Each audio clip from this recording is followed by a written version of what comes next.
آج ہم اس دنیا کے اندر چھوٹی چھوٹی تکالیف کو لے کے بہت بڑے بڑے رونے روتے ہیں. جوتے کا تسمہ نہیں ملے، چائے کے اندر چینی کم ہو جائے، ہمارے کپڑے نہ ملے، ہماری بیوی سے چھوٹی سی غلطی ہو جائے، یا خاوند غلطی سے کچھ بھول جائے، یا بیٹا کچھ گستاخی کر جائے غلطی سے، یا باپ سے کچھ ایسی چیز ہو جائے جو خلاف توقع تھی، ہمارے لیے غصے میں پھٹ جانے کے لیے یہ کافی ہے. تمیز اور تہذیب کے سارے پردے چاک کرنے کے لیے یہی اصول کافی ہے کہ بس مجھے بات بری لگ گئی، اور اس کے بعد ہم ساری زندگی ایک ڈپریسو ڈس آرڈر میں روتے ہی رہتے ہیں کہ مجھے جاب نہیں ملی، مجھے کریئر نہیں ملا، مجھے خوبصورت لڑکی نہیں ملی، مجھے لوگوں میں قبولیت نہیں ملی، میرے پاس گاڑی نہیں ہے، پیسہ نہیں ہے، اچھی گاڑی نہیں ہے، پیسہ نہیں ہے، نام نہیں ہے، شہرت نہیں ہے، قبولیت نہیں ہے، میرے ماں باپ نہیں ہے، میرے بچے نہیں ہیں. یہ غم تو ہے میرے بھائی، لیکن جو آخرت کا غم ہے، جو نفسیات کو وہ ٹارچر ہوگا، یہ اس کے سامنے کچھ بھی نہیں. اس لیے اللہ سبحانہ و تعالی نے بار بار باور کرایا ہے، اس چیز کو ذہن نشین کرانے کی کوشش کی ہے کہ تم ان کے حال دیکھ کے شاید عبرت پکڑ لو، ہو سکتا ہے تمہاری بھی کوئی غلطی تمہیں اس انجام تک لے جائے. اس لیے ہر وقت توبہ ہی تو منشور ہے، ہمارا توبہ ہی تو دستور ہے مسلمانوں کا کہ ہم ہر وقت گڑ گڑاتے رہتے ہیں اللہ کے سامنے. کیونکہ آخرت کے اندر، قرآن کے اندر مختلف مقامات کے اندر بیان کیا گیا کہ وہ کیا لمحات ہوں گے جب انسان کہے گا، جب انسان ڈرے گا، جب انسان اس ٹینشن اور سٹریس اور انگزائٹی کے اندر یاد کرے گا، اور دنیا کی تکلیف تو اس کو یاد بھی نہیں رہے گی. سورہ مومنون کے ایک بہت بڑا مکالمہ ہے جس کے اندر اللہ سبحانہ و تعالی ان لوگوں سے جو فوت ہوتے ہیں اور جب وہ جہنم میں ڈالے جائیں گے، تو اس کانورسیشن کے اندر بہت عبرتیں ہیں ہمارے لیے. جیسے ہی ان کی موت آتی ہے کہتے ہیں قال رب ارجعون رب ارجعون. رب کے لفظ کے اندر نا ایک رحمت، ایک محبت، ایک کسی کو بڑا ماننے والی بات ہے. اب انہیں رب یاد آ گیا ہے اپنا.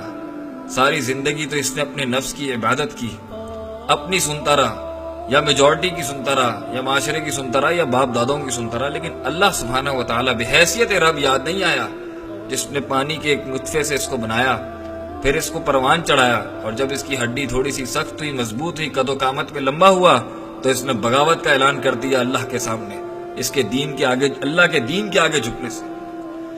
اسی مکالمے کے اندر سورہ مومنون کی آیت نمبر 105 میں جب جہنم میں ان کے چہروں کو جلایا جا رہا ہوگا، تب بھی ان کا ایک ایسا رویہ پیش کیا گیا جہاں پہ ان کو نفسیاتی مینٹل ٹارچرز اللہ نے بتایا کہ ان پہ کیسے گزریں گے.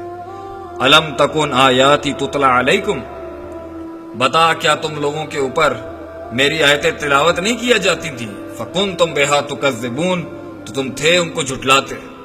Weren't they recited over you. تو اس عالم کے اندر جب انسان بے بس ہوگا، یہ کفار بے بس ہوں گے، اللہ کے دین کے باغی، اللہ کے دین کے مقابلے میں منافقت کرنے والے اور معصیت کرنے والے ساری زندگی چاہے کلمہ گو بھی تھے. یہاں تو کفار کا ذکر ہے، لیکن وہ شخص جو اللہ کی نہیں مانتا وہ بھی جہنم میں جائے گا، اور اللہ چاہے تو اسے معاف بھی کر سکتا. قالو، وہ جواب دیں گے، ربنا غلبت علینا شقوتنا، اے اللہ ہمارے اوپر چھا گئی تھی ہماری گمراہی، ہماری سستی، ہماری کاہلی، ہماری ہٹ درمی، کہ ہم سننا نہیں چاہتے تھے، ہم ماننا نہیں چاہتے تھے. وَكُنَّا قَوْمًا ضَالِّينَ، اور اللہ ہم گمراہ لوگ تھے. ربنا، دیکھیں کتنا درد ہے اس کی آواز میں، ربنا ربنا کر رہا ہے، اور ساری زندگی کرتا رہا نفسی نفسی نفسی، میری ذات میری ذات میری ذات. ربنا اخرجنا منہا، اے اللہ مجھے باہر نکال دے اس ہولناک جہنم سے، یہاں کے عذاب سے، یہ پلسرات کی ہولناکیوں سے، آخرت کے ان منازل سے، ان مسائل سے جس میں انسان اتنی ٹینشن میں کہے گا اللہ مجھے باہر نکال دے. فَإِنْ عُدْنَا، اللہ اگر میں نے ایک دفعہ بھی پھر غلطی کر دی، فَإِنَّا ظَالِمُونَ، تو میں ظالموں میں سے ہوں گا. ایک غلطی پہ تو کبھی انسان رہ ہی نہیں سکتا. اللہ تو خود کہتے ہیں نبی صلی اللہ علیہ وسلم کے لب مبارک سے کہ کل بنی آدم خطا، آدم کا ہر بچہ غلطی کرتا ہے. غلطی کرنا یہ کوئی بات نہیں، یہ بھی بہت بڑی بات ہے، لیکن انسان غلطی کرے گا. وخیر الخطائین التوابون، لیکن یہ چیز امتیاز کرتی ہے اس کے اندر کہ وہ توبہ کرتا ہے، وہ جھکتا ہے، وہ گڑ گڑاتا ہے، وہ سبمٹ کرتا ہے اللہ کے آگے اپنے آپ کو. آج کہتا ہے کہ کروں گا ہی نہیں، ایک بھی نہیں کروں گا. کتنا بڑا دعویٰ ہے اس کا. اللہ کہتے ہیں قالک صحوفیہ ولا تکلمون، اللہ کہیں گے اس کو ذلیل و خوار کر کے ڈال دو جہنم کے اندر اور اس کو بولو مجھ سے کلام نہ کرے۔